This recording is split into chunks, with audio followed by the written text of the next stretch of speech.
I'm rarely on magazine covers. You won't find me giving TED Talks or building a personal brand. I speak very little because I believe the most powerful stories are not spoken loudly. They unfold quietly, like water carving stone. Today, for the first time, I am telling my story not to chase applause, not to make headlines, but because somewhere, someone who feels invisible right now might need to hear how a man with no spotlight became a source of light for millions. This story is not about fame. It is about persistence, about doubt, rejection, silence, and the quiet strength of never giving up. Shall we begin? I was born in 1954 in Hangzhou, China. Back then, the country was not what you see today, and neither was my family. My father worked in journalism. My mother was a homemaker. We were not rich. We didn't have air conditioning or a fridge, but we had books.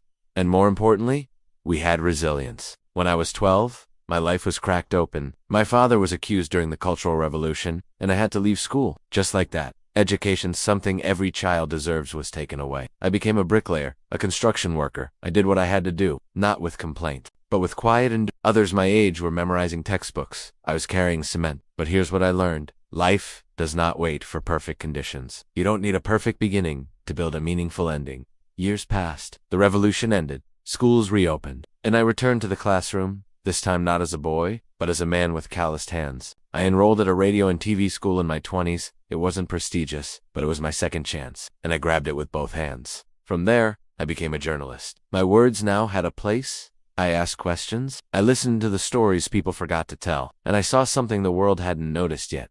That in this country of over 1 billion people, trust was rare, but thirst for clean water, for clarity, for truth was everywhere. In 1988, I left journalism. Some called it foolish. Why abandon a stable job? They asked. But I wasn't chasing safety. I was chasing freedom. I tried different ventures. Turtle farming, selling mushrooms, making nutritional supplements. Most of them failed. People laughed behind my back. Zhang tries everything but finishes nothing. I heard it. I felt it. But I didn't stop. Because I believe even failure teaches you something, if you're humble enough to learn. Then came 1996. I was 42 years old, an age when many give up on starting over. But I wasn't done yet. I had one simple question. What if we could provide clean, healthy drinking water to every home in China? People said, it's just water. What's the innovation in that? But I saw something deeper. In a country where milk was adulterated, where soda companies dominated, could there be something more honest, more human? And so, I started Nanfu Spring. We began in Hangzhou bottling water from natural springs. It wasn't easy. There were bigger players, government regulations, supply chain chaos, doubt at every corner. In the first few years,